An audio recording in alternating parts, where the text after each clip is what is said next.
नमस्कार जय जगन्नाथ आज 10टी गुरुत्वपूर्ण मुख्य खबर गुड़िक जानापी भिडियो को शेष पर्यंत देखूँ जदि आपण मैंने आम चैनल में प्रथम थर पर न्यूज वीडियो देखु था आम चैनल को एवं सब्सक्राइब कर पाखर आसुवा बेल आइकन को दबाई ऑल उपर क्लिक कर रखुँ जहाँद्वारा प्रत्येक दिन आपण मैंने आम चैनल माध्यम सर्वप्रथम न्यूज वीडियो देखिपारे। तेज चलतु डेरी नक खबर पर नजर पकाइबा।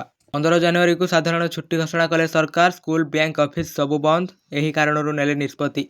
उत्तर प्रदेश जोगी सरकार जनवरी 15 तारीख को साधारण छुट्टी घोषणा करिसेंती। मकर संक्रांति जोगु जनवरी 15 तारीख को साधारण छुट्टी घोषणा करिसेंती सरकार। एही वर्ष मकर संक्रांति 14 तारीख परिवर्ते जनवरी 15 तारीख रे पालित हेउछि। मकर संक्रांति काहेकि पालन करा जाय?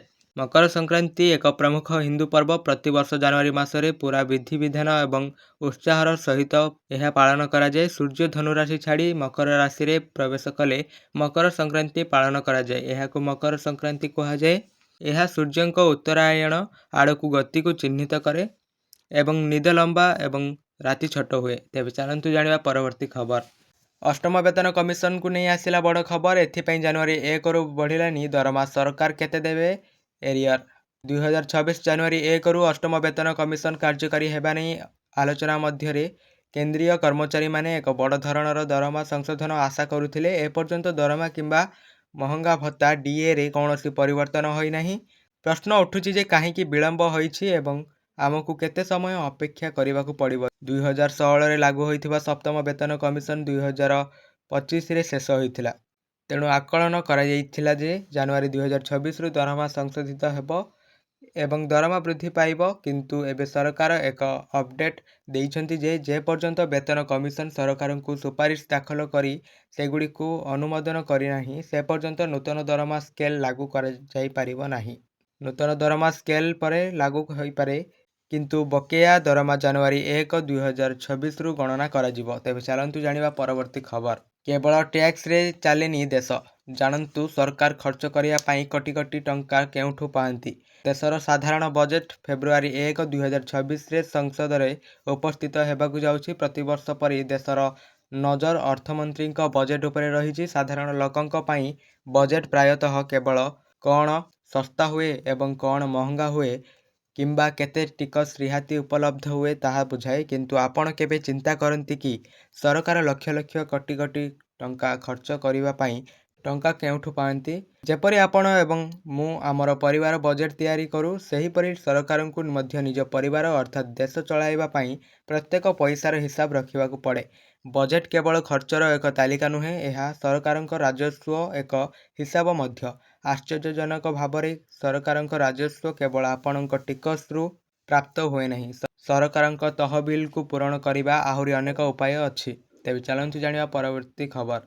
नुआ वर्ष रे नुआ ऑफिस बदलिबो। मोदी कार्यालय ठिकाना एबे एठारे प्रधानमंत्री नरेंद्र मोदी नूतन कार्यालय प्रस्तुत हो सारी बेले एहाकू एबे शेष स्पर्श दिया जाउछि। संभवतः प्रधानमंत्री मोदी एही मासरे तांकर नूतन कार्यालय को स्थानांतरित हेबे। प्रधानमंत्री कार्यालय, कैबिनेट सचिवालय एवं जातीय सुरक्षा परिषद सचिवालय को नूतन सेवा तीर्थ कम्प्लेक्स रे एकत्र करा जाइछि। सेवा तीर्थ कम्प्लेक्स विजय चौक निकट रे रायसीना हिलर पाददेश रे निर्मित होइछि। तेबे चलंतु जानिबा परवर्ती खबर। बड़ संकेत देले मुख्यमंत्री। 200 हेब ओडिशा विधानसभा सीट।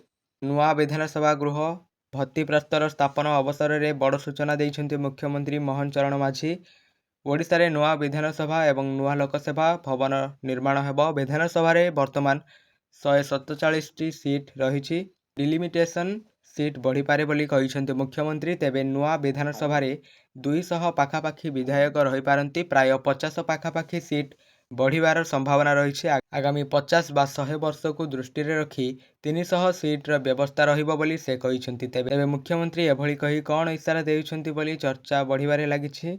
तेबे आगुकू विधानसभा सीट मध्य बढ़ी पारे बोली चर्चा हेउछि। कहि रखुछि कि मंत्री पृथ्वीराज हरिचंदन आज कहिथिले जे नुआ लोकसभा भवन तैयारी हेबार आवश्यकता रही। विभागर संख्या कर्मचारी संख्या बढ़िलाणी, तेणु लोकसभा भवन कार्य आरंभ होइछि। एही क्रम रे नुआ विधानसभा मध्य निर्माण हेबो बोली मंत्री कहिसन्ति। तेबे चलंतु जानिबा परवर्ती खबर। पोस्ट ऑफिस रो स्वतंत्र योजना केउठी टंका रखिले जाय डबल। मात्र 1000 टंकारु आरंभ। पोस्ट ऑफिस एही संचय योजना एक सुरक्षित निर्भरयोग्य एवं दीर्घकालीन निवेश योजना जहाँ सरकारଙ୍କ द्वारा निष्पत्ति भाव में स्थिर रिटर्न प्रदान करे। जदि आपण विपद बिना ଆପଣଙ୍କ ଟଙ୍କା ବୃଦ୍ଧି କରିବାକୁ ଚାହୁଁଛନ୍ତି ତେବେ ଏହା ଏକ ବୁଦ୍ଧିମାନର ପସନ୍ଦ ହୋଇପାରେ। ପୋଷ୍ଟ ଅଫିସ ସଞ୍ଚୟ ଯୋଜନା ମଧ୍ୟରେ ଏକ ଯୋଜନା ଅଛି ଯାହା ଆପଣଙ୍କ ଟଙ୍କାକୁ ଦ୍ୱିଗୁଣିତ କରେ। ହଁ, ଏହି ଯୋଜନାକୁ କିଷାନ ବିକାଶ ପତ୍ର କେଭିପି କୁହାଯାଏ। ଆପଣ ଏହି ଯୋଜନାରେ ଆତ୍ମବିଶ୍ୱାସର ସହିତ ନିବେଶ କରିପାରିବେ କାରଣ ଏହା ଭାରତ ସରକାରଙ୍କ ଏକ ଯୋଜନା ଯାହା ନିଷ୍ପତ୍ତି ରିଟର୍ଣ୍ଣ ପ୍ରଦାନ କରେ ଏବଂ ଆପଣଙ୍କ ଜମାର ସୁରକ୍ଷା ସୁନିଶ୍ଚିତ କରେ। ଏହି ଯୋଜନାରେ ନିବେଶ 1000 ଟଙ୍କାରୁ ଆରମ୍ଭ କରାଯାଇପାରିବ। ଏହି ଯୋଜନା ଅଧୀନରେ ଆପଣଙ୍କ ଟଙ୍କା 115 ମାସ, 9 ବର୍ଷ ଏବଂ 7 ମାସ ମଧ୍ୟରେ ଦ୍ୱିଗୁଣିତ ହୁଏ। ତେବେ ଚାଲନ୍ତୁ ଜାଣିବା ପରବର୍ତ୍ତୀ ଖବର। ଖୁସି ଖବର, ମକର ସଂକ୍ରାନ୍ତି ପୂର୍ବରୁ ମହିଳାଙ୍କ ଖାତାକୁ ଆସିବ 3000 ଟଙ୍କା। ଉପକୃତ ହେବେ କୋଟି କୋଟି ମା ଭଉଣୀ। ରାଜ୍ୟର କୋଟି କୋଟି ମହିଳାଙ୍କ ପାଇଁ ଏକ ବଡ଼ ଖବର ଅଛି। ଯଦି ଆପଣ ମଧ୍ୟ ଜଣେ ମହିଳା ତେବେ ଆଉ କିଛି ଦିନ ଭିତରେ ଆପଣଙ୍କ ଖାତାକୁ ଆସିବ 3000 ଟଙ୍କା। ଅନେକ ସରକାରୀ ଯୋଜନା କେନ୍ଦ୍ର ସରକାରଙ୍କ ଦ୍ୱାରା ପରିଚାଳିତ ହେଉଛି ଯାହାର ଲାଭ ମହିଳା ଓ ଝିଅମାନଙ୍କୁ ଦିଆଯାଉଛି। ନିକଟ ଭବିଷ୍ୟତରେ ମହାରାଷ୍ଟ୍ର ରାଜ୍ୟ ସରକାରଙ୍କ ଦ୍ୱାରା ଏକ ସ୍ୱତନ୍ତ୍ର ଯୋଜନା ଆରମ୍ଭ ହୋଇଥିଲା ଯେଉଁଥିରେ ମହିଳାଙ୍କ ଆକାଉଣ୍ଟକୁ ପ୍ରତି ମାସରେ 1500 ଟଙ୍କା ଟ୍ରାଞ୍ଜାକ୍ସନ୍ ହେବ। ଆଦର୍ଶ ଆଚରଣ ସଂହିତାର ଉଲ୍ଲଂଘନ ଅଭିଯୋଗ ମଧ୍ୟରେ ମକର ସଂକ୍ରାନ୍ତି ପୂର୍ବରୁ ଲଡ଼କି ବାହିନ ଯୋଜନା ଅଧୀନରେ ଆର୍ଥିକ ସହାୟତା ହିତାଧିକାରୀଙ୍କୁ ବଣ୍ଟନ କରାଯିବ ବୋଲି ଜଣେ ମନ୍ତ୍ରୀ ଦାବି କରିଥିଲେ। ମନ୍ତ୍ରୀଙ୍କ ଏହି ଦାବି ଉପରେ ମହାରାଷ୍ଟ୍ର ରାଜ୍ୟ ନିର୍ବାଚନ କମିଶନ ମୁଖ୍ୟ ସଚିବଙ୍କଠାରୁ ଏକ ରିପୋର୍ଟ ମାଗିଛନ୍ତି। ଏନେଇ ବିରୋଧୀ ଦଳଗୁଡ଼ିକ ଅଭିଯୋଗ କରିଥିଲେ ଯେ ପ୍ରସ୍ତାବିତ ସମୟରେ ଏହି ଟଙ୍କା ବଣ୍ଟନ ଜାନୁଆରୀ 15ରେ ହେବାକୁ ଥିବା 29ଟି ନଗର ନିଗମରେ ନିର୍ବାଚନ ପୂର୍ବରୁ ମହିଳା ଭୋଟରମାନଙ୍କୁ ପ୍ରଲୋଭିତ କରିବା ଭଳି। ଏହି ଅଭିଯୋଗ ପରେ ଏବେ ନିର୍ବାଚନ କମିଶନର ରିପୋର୍ଟ ମାଗିଛନ୍ତି। ତେବେ ଚାଲନ୍ତୁ ଜାଣିବା ପରବର୍ତ୍ତୀ ଖବର। ରାଜ୍ୟବାସୀଙ୍କୁ ବଡ଼ ଉପହାର ଦେଲେ ମୁଖ୍ୟମନ୍ତ୍ରୀ, କଲେ ବଡ଼ ଘୋଷଣା। ରାଜ୍ୟର ସଡ଼କ ସୁରକ୍ଷା ଓ ବିକାଶ କ୍ଷେତ୍ରରେ ଆଜି ଏକ ଐତିହାସିକ ଦିନ। ସାରା ରାଜ୍ୟରେ ଏବେ ଜାତୀୟ ସଡ଼କ ସୁରକ୍ଷା ମାସ ପାଳିତ ହେଉଥିବା ବେଳେ ଆଜି ମୁଖ୍ୟମନ୍ତ୍ରୀ ମୋହନ ଚରଣ ମାଝୀ ସଡ଼କ ସୁରକ୍ଷା ପାଇଁ ଅନେକ ଯୁଗାନ୍ତକାରୀ ପଦକ୍ଷେପ ଆରମ୍ଭ କରିଛନ୍ତି। ଏହା ସହିତ ରାଜ୍ୟ ସରକାର କାୟାକଳ୍ପ ହେଲା ଭଳି 2ଟି ଗୁରୁତ୍ୱପୂର୍ଣ୍ଣ ପ୍ରକଳ୍ପର ଶିଳ୍ପାନ୍ୟାସ ମଧ୍ୟ କରିଛନ୍ତି। ଲୋକସଭା ଭବନରେ କନଭେନସନ ହଲରେ ଏକ କାର୍ଯ୍ୟକ୍ରମରେ ଯୋଗ ଦେଇ ମୁଖ୍ୟମନ୍ତ୍ରୀ ରାଜ୍ୟ ଓ ଦେଶରେ ବଢ଼ୁଥିବା ସଡ଼କ ଦୁର୍ଘଟଣା ଯୋଗୁଁ ଗଭୀର ଉଦ୍ବେଗ ପ୍ରକାଶ କରିବା ସହିତ ସମସ୍ତଙ୍କୁ ସଡ଼କ ସୁରକ୍ଷାର ନିୟମ ପାଳନ କରିବା ପାଇଁ ଆହ୍ୱାନ ଦେଇଛନ୍ତି।